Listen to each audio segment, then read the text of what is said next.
Right.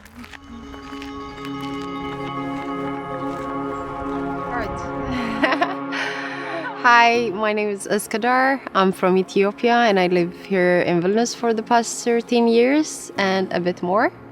And I'm a refugee and I'm also a mother of three. And I don't know, I work with Sunday Floor for the past year and it's awesome, yes.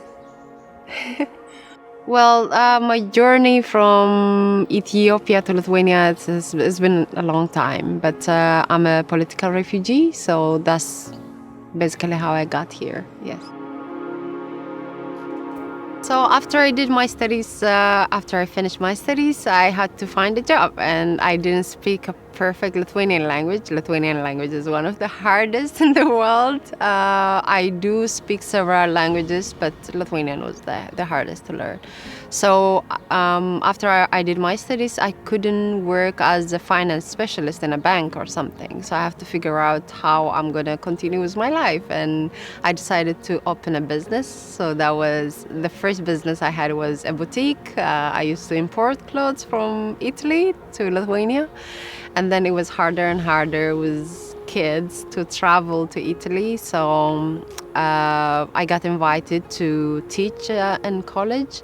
So I was a lecturer for some years. And then I don't know, I discovered coffee as new because, I grew up in a family where we grow our own coffee and we consume. So just like in Lithuania, you could grow your vegetables. So, and I didn't know that it would be something amazing to give to others till I start doing, I don't know, coffee ceremonies. And then people would taste the coffee and say, wow, this is like amazing. You should do this.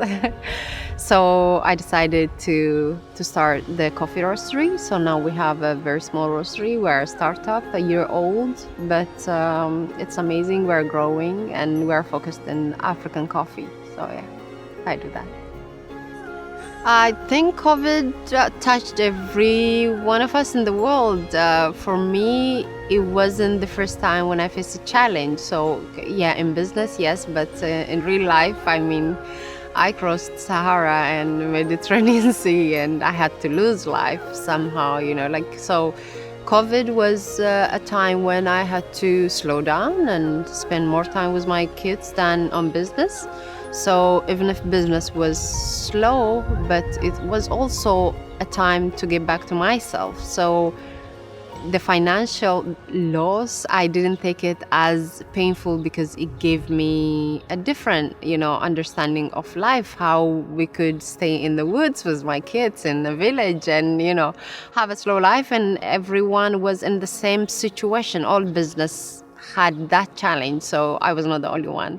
And afterwards, when we started to come back to the city, and I see that people start to drink more coffee. Even if we were supplying in the past offices and offices were closed, people start to order coffee to their homes and start to recommend others. So I'm Ethiopian and Ethiopia is the birthplace of coffee. So even if you have a lot of coffee in other parts of the world, Ethiopia as a birthplace of coffee, we do have plenty of variety of coffees, hundreds and thousands, which are even still being discovered. So Ethiopia definitely gives the possibility to discover even more species, like I don't know, flavors and regions and different kind of coffee. So for me to start from the origin, just like myself, was like to tell a story of not only myself but also the farmers who are growing the coffee and how it's processed and the Ethiopian coffee culture, which nobody else in the world has. So yeah, it is special. It's different. Coffee in Ethiopia is a social drink. So I love coffee and I could drink as much coffee as I could have a meeting in in a day. So it's like I could do 15 cups a day, 10 cups a day and all good. But there are times when I have 0 cups a day because I didn't have who to have it with.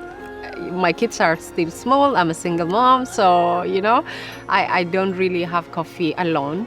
So coffee is a social drink, and for me, the most important thing in where I live or with whom I live is like to figure out who my neighbors are, so that at least I invite them over for a coffee, or I call my friends and I go have coffee. So yes, coffee is there to share.